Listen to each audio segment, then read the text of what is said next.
are with Ravi. You can see we've taken the transition leash off the nose. And we've placed him on a raised cot. Right now I'm applying distance pressure to help him put his bum down. Sorry, he stood up. I was hoping to get a little farther in the video before he stood up. Now I'm relieving that pressure. As soon as he goes in his bed, I take the transition leash off the nose, and this is when I like to give him a good rub down. Rub on his face. I feel like it's when I take my watch off at night and you kind of got that little indentation. I'm gonna rub his ears. I'm gonna rub each of his paws, make sure they're all doing good. I'm familiarizing him with me touching all over him, which he looks like he gets groomed all the time, so it's great, but we still want him to get used to us touching on him so he knows that we can, and he's good about it. And we want this space on his bed to be the ultimate happy space. So right now he stood up because I was petting on him, which is very normal. As soon as a dog gets praised, they usually were like, oh sweet, I can do whatever I want now. While he's on this cot, for the first time he gets on it, I take that, or every time he gets off it, I'll take the leash off and I'll rub him down. But for the first time we're on a bed, I'm actually just gonna walk C shapes around him. So I'm just walking from side to side to side, and my C shapes are gonna get bigger and bigger. I'm just getting him used to that bed, to that space, to knowing this is your space, this is gonna be the calm space, but we're not getting off of it. After this round, I'm gonna switch him for a bigger bed. It's fine for now, but I think he needs a little bit of a bigger one so he can stretch out if he wants to. I'm just walking back and forth and back and forth. Once I feel like he's comfortable on the bed, I'm gonna start moving throughout the house. I'm gonna make it a little bit bigger. Not the whole house, but I'm just gonna walk around the kitchen a little more and then back to him. Ravi will be on this bed at all times in the home, unless he is in his reflection space, and we'll talk about what that looks like. And when he stands up or gets off the bed, if I'm able to use distance pressure, I will. If I can't, that's why that leash is still tied there. So I'm just gonna give a tug to help him. Someone just walked through the door too. And so he's extra excited to see who's coming in. Once he gets on that bed, I drop the leash, apply distance pressure. As soon as his bum goes down, I relieve that distance pressure. I want him to know that's exactly what I want, a calm state of mind. If he goes to get off again, I have to wait for him to do it, then I'll correct him. Ravi, I already know from the limited time that I spent with him, and I think we talked about this in the walk, has a hard time with patience. He is super impulsive, which is really normal for an intact male of his age, but he's a golden retriever, so I think we're gonna help him out really fast. They're really smart. And so I'm gonna go back to kind of moving around the house. I'll have to correct him at least 500 times each time we do training, and that is totally fine. But what we're gonna do with training is once he gets used to the bed, I'm gonna clean up this kitchen. I'm gonna wash the dishes.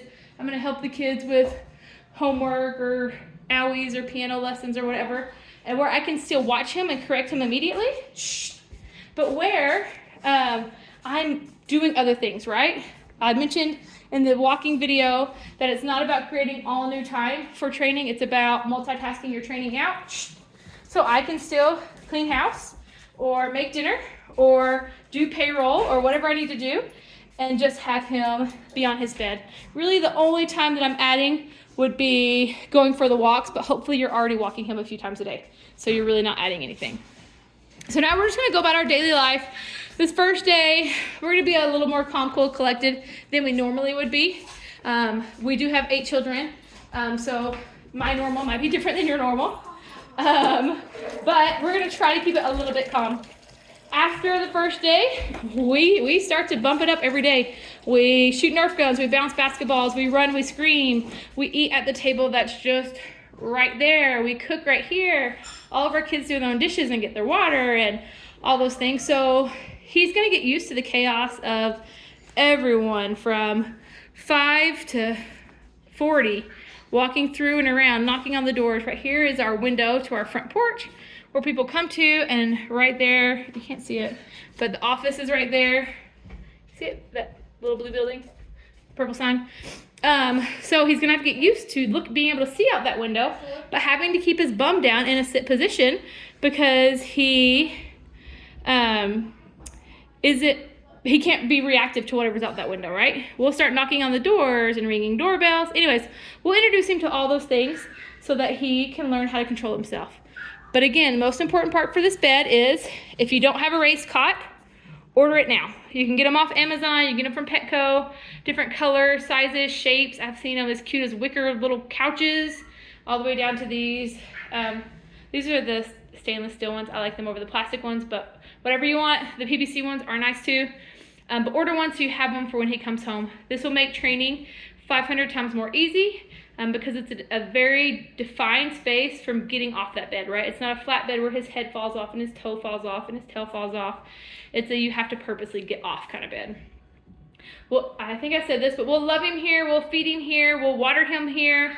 This will be everything happy and exciting and wonderful will happen here. We want this bed to be a place where he wants to be. In the beginning, I know he's gonna throw a big baby fit because he's already been doing it a little bit. He's gonna be loud and whiny and impulsive, and that's okay. We're just gonna let him do that. It's kind of like if you had a teenager who had a phone and they lost the privilege of having their phone. They were inappropriate or using it for mean reasons, right? They lose the phone, they're gonna throw a big fit. Did they lose the phone for a reason? Absolutely. Is it totally fine? Absolutely. Will they get over it? Oh yes. Will it take time? Always. And so he's gonna take time to get over it, and then he's gonna be able to earn those privileges back. He's not losing his freedom for forever. We've given him too many freedoms that he can't make good decisions. So we're gonna take those away, let him earn them back, and then he will feel better about how he got them, how to keep them, and how to be more in control of it, and he will be happier. There, he laid down, that's perfect. If I didn't just get onto him, I would go love him right now, but since he just got off his bed and he's gonna be a brilliant kid, I don't wanna love on him after he was naughty. I'll give him 5 or 10 minutes of laying there like that, and then I'll go love on him.